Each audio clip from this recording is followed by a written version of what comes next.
Welcome back to the International Wealth Builders Radio Show with your host, Dr. Sharon Barnes. Today, talking with Meredith Storr about ADUs, and we've gotten a wealth of knowledge. Hopefully, you've been able to stay with us during the entire hour. You can find us on kcaaradio.com, Roku TV, your favorite streaming platform. So you can go back and listen and take notes and tell others and get the contact information for us. So we're going to wrap up here in our final segment.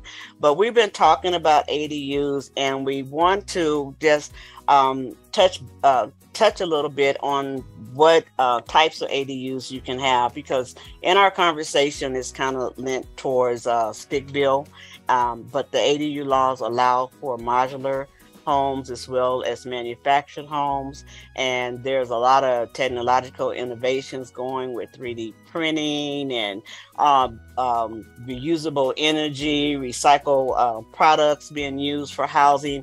And so we just want to get Meredith to touch on that a little bit about where she sees us going technologically and broadening our options for creating living units here in California. Yeah, I'm really excited about this point because it's all this massive movement toward construction has begged the question, why do we use wood, right? Why do we use concrete necessarily, or as opposed to more technologically advanced materials? This is, when you talk about HUD manufactured homes, this is not your grandfather's mobile home. And if you don't believe me, man, go see them, because they are mind-blowing. A lot of this new technology, whether it's HUD manufactured homes, prefab, modular, panelized modular, is better engineered, stronger in earthquakes, fireproof. There's one product out there that's 500 degrees fireproof. It's amazing. Yeah. And that same product is 60% recycled. And so I'm finding, because they are so beautifully designed, they appraise the same as stick build. And it's really kind of personal choice about how you want to build and what you want it to look like. You certainly have fewer choices in terms of designs when you have a manufactured home or prefab, but so what? They're designed so beautifully that, I mean, you're not making stupid mistakes and because you think you have to have your design. To be able to take something, even some of the panelized modulars, they can build those products in 4 days on your site. Yeah. And the panelized, when you say panelized modular, I mean, they're actually building to the standard building codes, but bringing in walls at a time so they can be delivered like a flat pack and not need a crane to get them to the backyard and that type of thing, right? It's amazing. They get national certifications, and then so it's just a ministerial approval from local housing permits.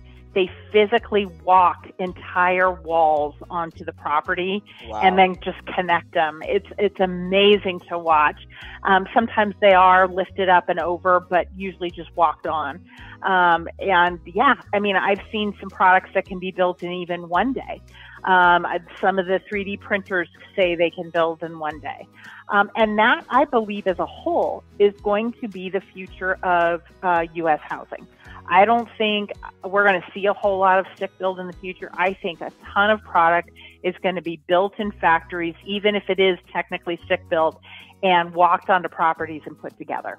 Yeah, I think that I can see that as well. Some of the modulars, regarding the crane, we've seen crane incidents, and then I did have one person that actually had like almost a half an acre of land, but where they wanted to position the ADU, being on a major street and so forth, they could not get the modular on the property. And so they had to go back, to considering stick build when they were willing to go to modular. But I think that the options of the manufacturers, the flat packs, that we just don't know enough about them. Have you seen how the cities are reacting to this? I mean, it's new. We're having enough trouble with stick build and garage conversions. Now we're telling them to accept 3D printing. How are the local agencies and cities responding to that, or is this still a little bit in the future that they're not dealing with it yet? No, they are. I think that they really like them because it really is some beautiful design. I'm seeing it go very well, and by law, it is faster approvals on the local city side. But if you haven't, one of the great things, if you ever go down to the Valle de Guadalupe in Mexico, the wine country, go to the 5-star New York Times rated Hotel Encuentro. That is built with one of the killer panelized modulars. What's exciting is the houses aren't built on slab foundations. They are built against a hillside on posts that are augured into the ground, deep into the ground. Wow. So they physically go up against the landscaping. Some of them are built into the rocks without changing the landscaping. I mean, that's really cool. Yeah, that sounds awesome. And is that, from a lender standpoint, is that considered real estate or personal property? It's on the that is real estate. That's a foundation. That's a permanent foundation. Okay. Yep. That's great to know. You do not have to have cement slabs anymore. So wow. and you could use those pillars, by the way, for parking underneath. Wow. So this whole new technology movement really opens up the use of space and design, and I think it's pretty exciting. Yeah, I've heard you mention that you said that they want to use the ADU law basic strategy to almost double our housing inventory across the country. Is that correct? That is correct. The White House announced this spring they intend to double.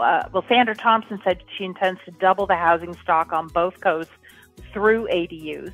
The White House made an announcement that they intend in the next 5 years to build 1.5 million units, of which 1 million of those units are ADUs.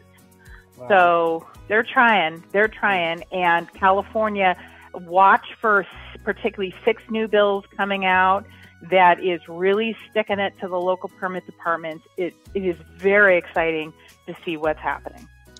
That is awesome. And I know we have a severe housing shortage. And, as I talk to people and make presentations, I'm always saying it's almost like, it's like all hands on deck, that the big boys can't build us out of this. The custom homes, like you said, you take a vacant lot trying to put a home on it, it still has that old process and impact fees and everything. And so really with the homeowners, this is an opportunity to get on the new wave. This is our bottled water chance. This is our this is our Amazon stock. This is to take advantage on what's coming. Don't wait till everybody has already got their stakes in it, and you don't get the lion's share of the benefits. So Meredith, thank you again for joining me today. It's been an awesome privilege to talk to you. I've learned so much, as usual, as all of our conversations. And so you just tell the audience how they can contact you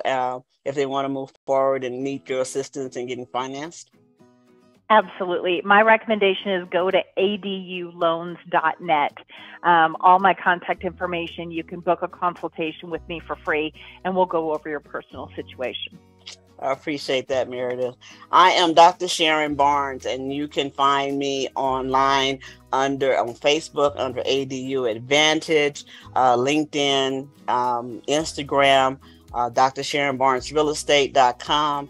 And I am here to serve you, to help you walk through the process. There's a lot of moving parts. You need a team, and we want to get you from dream to reality, not running out of funds halfway through, 80%, and to help you help the family and the community. It's all hands on deck. Do not miss this wave. Thank you. Next month, I will be back talking to one of our local contractors who built more than 20 ADUs in the Inland Empire to get his intake on how he can help us build more and how you can better plan your compound. So thank you for sticking with us.